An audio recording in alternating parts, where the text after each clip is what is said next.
Doctor Sheikh Amir ఇమాం గారిని మానవ జీవిత లక్ష్యం అంటే ఏమిటి, మానవుడు ఎందుకోసం పుట్టాడు, దాని యొక్క జీవిత లక్ష్యం అంటూ ఏమిటి, దాని గురించి వివరించడానికి డాక్టర్ షేక్ ఆమెర్ ఇమాం గారిని వేదికపై రావాల్సిందిగా సాదరంగా ఆహ్వానిస్తున్నాం. Please welcome sir. ప్రోగ్రామ్కి హాజరైన అతిథులకి, ముఖ్య అతిథులకి, ఇంకా అందరికీ కూడా నమస్తే. అండపిండ బ్రహ్మాండాల సృష్టి రచయిత, ఏకైక సృష్టికర్త అయిన దేవుడి పేరుతో నా యొక్క ప్రసంగాన్ని ఆరంభిస్తున్నాను. మనిషి తన జీవితంలో 3 విషయాలు తెలుసుకుంటే తన జీవితం బాగుపడుతుంది అని నేను నమ్ముతున్నాను. అదే భగవద్గీత మరియు ఖురాన్ కూడా చెబుతుంది. మనిషి తన జీవితంలో దృక్పథం అంటే ఆలోచన ఎలాగుంటుందో ఆ ఆలోచననే మనిషిని దిశానిర్దేశం చేస్తుంది తన జీవితంలో. ఒకవేళ ఒక మనిషి ఆలోచన తప్పుడుగా ఉంది, తప్పుగా ఆలోచిస్తున్నాడు అంటే అతని జీవితంలో అతని యాక్షన్స్ కూడా అలాగనే ఉంటాయి. ఒక చిన్న ఎగ్జాంపుల్ ఏంటంటే, ఒక మనిషి ఎవరు, మనిషి అంటే ఏంటి, వాట్ మ్యాన్ ఈజ్ అన్న ప్రశ్నకు మనకు జవాబు తెలిసి ఉండాలి. అంటే ఇప్పుడు భౌతిక శాస్త్రం మనకు దీనికి ఏం జవాబిస్తుంది అంటే, మన సైన్స్ కానీ దీనికి ఏం జవాబిస్తుంది అంటే, మనిషి జంతువులలో అభివృద్ధి చెందిన ఒక జంతువు అని చెప్తుంది. సొఫిస్టికేటెడ్ ఎనిమల్ అంటే మాట్లాడుతున్న జంతువు, అర్థం చేసుకోగలిగిన జంతువు, సొఫిస్టికేటెడ్ ఎనిమల్, పశువులలో అభివృద్ధి చెందిన ఒక పశువు అని చెప్తుంది. అయితే ఇలాంటి ఒక ఆలోచన వల్ల మనిషిలో త్యాగశీలి పుడతాడా లేకుంటే స్వార్థపరుడు పుడతాడా? మనిషి తన గురించి తాను ఎప్పుడైతే తక్కువగా ఆలోచిస్తాడు, తక్కువగా అనుకుంటాడో అప్పుడు ఆ మనిషి ప్రవర్తన కూడా అలానే ఉంటుంది. ఒక మనిషి తనను తాను ఒక పశువు అంటే అనుకున్నప్పుడు అతను చేసే పనులు కూడా పశువుల లాంటివే ఉంటాయి. అవునా? దాని తర్వాత ఈ దృక్పథం ఏంటంటే, మనందరం కూడా ఏదో ఒక దగ్గర ఈ దృక్పథాన్ని, ఆలోచనని నమ్ముతాం. ఏంటంటే మనిషి పశువులలో అభివృద్ధి చెందిన ఒక పశువు అని నమ్ముతాం. ఇప్పుడు మనకు పుట్టించిన వాడు, ఆ ఏకైక సృష్టికర్త మనిషి ఎవరు అన్న విషయాన్ని గురించి ఏం చెప్తున్నాడు అన్నది తెలుసుకోవడం చాలా అవసరం. దేవుడు ఏం చెప్తాడంటే, మనిషి సర్వోన్నత దేవుని ఆత్మను కలిగి ఉన్న సర్వోన్నత జీవి అని చెప్తున్నాడు.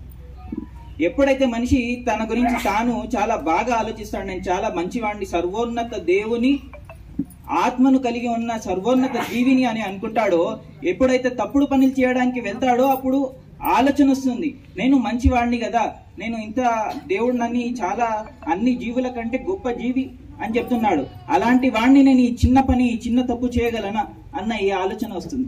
అందుకోసమే మనిషి యొక్క దృక్పథం మనిషిని దిశానిర్దేశం చేస్తుంది. కాబట్టి మనిషి యొక్క దృక్పథం తన గురించి తాను బాగా ఆలోచించాలి. దాని తర్వాత రెండో ప్రశ్న, మనిషి ఎలాంటి జీవితం గడపాలి? మనిషి ఎలాంటి జీవితం గడపాలంటే, మన భౌతిక శాస్త్రం, సైన్స్ అనేది ఏమంటుందంటే, ఉన్నంత కాలం హ్యాపీగా మనకు ఎలాగా నచ్చితే అలాగా మన జీవితం మనం గడపాలి అని మన సైన్స్ కానీ మన భౌతిక శాస్త్రులు కానీ చెప్తారు. ఇలాంటి యొక్క దృక్పథం ఉన్న వాళ్ళు, ఇలాంటి యొక్క ఆలోచన ఉంటే మనిషి ఎలాంటి జీవితం గడుపుతాడు? ఒక త్యాగశీలిగా, ప్రేమపూర్వకంగా ఉంటాడా, లేకుంటే మనిషి స్వార్థపరుడిలాగా బతుకుతాడా? స్వార్థం ఎక్కువ అయిపోతుందా, ప్రేమ ఎక్కువ అవుతుందా? ఈ జీవితం తర్వాత మరొక జీవితం లేదు, ఉన్నంత కాలం ఈ జీవితంలో ఎంజాయ్ చేయండి, హ్యాపీగా ఉండండి, ఎవరు బాధపడినా కూడా మనకు ఏం అవసరం లేదు, మనం హ్యాపీగా ఉంటే చాలు అన్న యొక్క ఆలోచన వల్ల మన ఇతరులు కానీ, మన నేబర్స్ కానీ, మన కుటుంబం సభ్యులు కానీ ఎవరన్నా బాగుంటారా, హ్యాపీగా ఉంటారా? మనతో ఎవరు కూడా ఉండరు. అంటే మన ఆలోచన మంచిగా ఉంటే మన యాక్షన్స్ కూడా బాగుపడతాయి. అదే ప్రశ్నకి ధర్మశాస్త్రాలు ఏం చెప్తున్నాయి అంటే, మనిషి చెడుకు దూరంగా మంచికి దగ్గరగా మసులుకుంటూ మంచి చెడులు ప్రేమ త్యాగాలు పెంచుకోవాలి, ప్రేమ త్యాగాలతో వ్యవహరించాలి, ఇతరులతో మర్యాద దక్కించుకోవాలి. దాని తర్వాత మోక్షం కోసం ప్రయత్నం చేయాలి జీవితంలో. ఇలాంటి ఒక ఆలోచన ఉంటే మనిషిలో త్యాగశీలి పుడతాడా, స్వార్థపరుడు పుడతాడా అంటే స్వార్థపరుడు పుడతాడు. ఎందుకంటే దీని తర్వాత ఒక జీవితం ఉంది, దేవుడు అనేవాడు చూస్తున్నాడు, మేము మంచి చేస్తున్నామా చెడు చేస్తున్నామా, మన జీవితంకి ఒక లక్ష్యం ఉంది. దేవుడు మనల్ని ఎందుకు పుట్టించాడంటే భగవద్గీత 2వ అధ్యాయం 14వ శ్లోకం మరియు భగవద్గీత 2వ అధ్యాయం 56వ శ్లోకంలో మరియు ఖురాన్ 67వ సూర 2వ ఆయత్ చెప్తాడు, ఈ జీవితాన్ని మనకి దేవుడు ఈ జీవితం ఎందుకు ఇచ్చాడంటే ఈ జీవితంలో మీరు మంచి చేస్తారా లేకుంటే చెడు చేస్తారా అన్న విషయాన్ని చూడడానికి కోసం, మిమ్మల్ని పరీక్షించడానికి కోసం దేవుడు మనల్ని పుట్టించాడు. కాబట్టి మనం ఏం చేయాలి?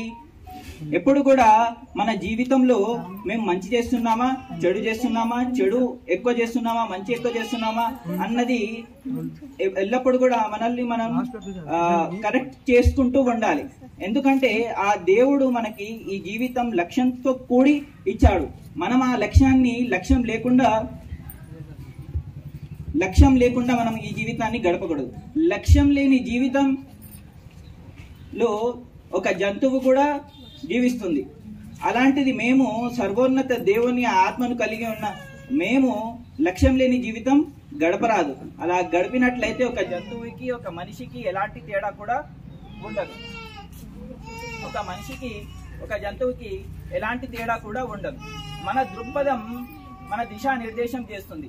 కాబట్టి మనమందరం కూడా మనము మన గురించి ఏం ఆలోచిస్తున్నాం? మనిషి అంటే ఏంటి? ఒక పశువా లేకుంటే ఆ సర్వోన్నత దేవుని ఆత్మను కలిగి ఉన్న సర్వోన్నత జీవియా? మనిషి ఎలాంటి జీవితం గడపాలి? ఇతరులను కష్టపెట్టాలా లేకుంటే ఇతరులతో ప్రేమగా వ్యవహరించాలా అన్న విషయాలని మనము మళ్ళొకసారి మన జీవితంలో మనమందరం కూడా చెక్ చేసుకొని ఆ దృక్పథాన్ని చేంజ్ చేసుకోవాలి. అలాగే మన జీవిత లక్ష్యం ఏంటి అన్నప్పుడు మనకు ఒకటే విషయం మన మైండ్లో రావాలి. ఈ జీవితం మనకి దేవుడు ఇచ్చింది పరీక్ష కోసం. మనము మంచి చేస్తామా లేకుంటే చెడు చేస్తామా అన్న ఈ విషయాలని చూడడానికి మనకు ఫ్రీడమ్ ఇచ్చాడు. ఫ్రీడమ్ ఇచ్చేసి వదిలేశాడు. మనం ఎవరితోనైనా చెడు చేస్తే కూడా మనకు అప్పటికప్పుడు ఏదో ఒక పనిష్మెంట్ రాదు, అవునా? ఏమైనా మంచి చేస్తే అప్పటికప్పుడు ఏదో మంచితనం ఏదో గిఫ్ట్ అనేది రాదు. మనం ఇవన్నీ కూడా దేవుడు చూస్తున్నాడు. చూస్తూ చూస్తూ చూస్తూ చూస్తూ చూస్తూ దాని తర్వాత మనకు ఏదో ఒకటి రిజల్ట్ అనేది వస్తుంది. కాబట్టి మనమందరం కూడా ఈ 3 పాయింట్స్ మీద మనిషి ఎవరు, మనిషి ఎలాంటి జీవితం గడపాలి, మనిషి జీవిత యొక్క లక్ష్యం ఏంటి అన్న ఈ విషయాలని కరెక్ట్ చేసుకున్నప్పుడు మనమందరం కూడా మన దాంపత్య జీవితం కూడా, మన ఆర్థిక జీవితం కూడా, మన కుటుంబ జీవితం కూడా అన్నీ కూడా బాగుంటాయని నేను నమ్ముతున్నాను. అలాగే దేవుడు కూడా అలాగే చెప్తున్నాడు. ఎప్పుడైతే మన కోపాన్ని, మన క్రోధాన్ని, మన హ్యాపీనెస్ ని అన్నిటినీ కూడా మన జీవితంలో బ్యాలెన్స్ లో ఉంచితే మన జీవితం బాగుంటుంది. ఇంతటితో మనం నా యొక్క ప్రసంగాన్ని ముగిస్తున్నాను. దేవుడితో ప్రార్థన చేస్తున్నాను. మనమందరం కూడా ఈ యొక్క విషయాల మీద ఆలోచించి దాని తర్వాత దీని మీద అమలు చేసే మనకు సౌభాగ్యం లభించాలని కోరుతూ ముగిస్తున్నాను. తదాస్తు. జై హింద్. ధన్యవాదాలు షేక్ ఆమెర్ ఇమామ్ గారు. మనమందరం కూడా మానవులుగా పుట్టాము, కానీ మానవులుగా మాత్రమే ఎందుకు పుట్టాము, మన యొక్క జీవిత లక్ష్యం అంటూ ఏమిటి, దాని గురించి చాలా అద్భుతంగా వివరించారు. దీనిలో ప్రత్యేకంగా గమనించాల్సిన విషయం ఒకే ఒక్కటి. ఆ విషయం ఏమిటి ఈ మొత్తం ప్రసంగంలో అంటే, సారాంశం ఏమిటి ఈ ప్రసంగం యొక్క అంటే, మనము ఎప్పుడైతే దేవుడు మనకు ఎందుకోసం పుట్టించాడు అనే ఒక ఆలోచన వస్తుందో, ఎప్పుడైతే ధర్మబద్ధంగా మన జీవితాన్ని మనం గడుపుతామో అప్పుడు మనలో స్వార్థంకి మించిన నిస్వార్థం మనలో ఉంటుంది. అలా కాకుండా జంతువుల్లా మనం కూడా పుట్టాము, పెరిగాము, చనిపోయాము, మనకు కూడా ఎలాంటి లక్ష్యం అంటూ లేదు, ఎలాంటి గమ్యం అంటూ లేదు అని మనం జీవిస్తే మనలో నిస్వార్థం కాదు స్వార్థం మాత్రమే ఉంటుంది. అలా కాకుండా 10 మందికి మనము ఉపయోగకరంగా ఉండాలి, అందరికీ మనము సేవ చేయాలి అనే ఒక దృక్పథం మనలో ప్రతి ఒక్కరూ కలిగి ఉండాలని చాలా అద్భుతంగా వివరించారు.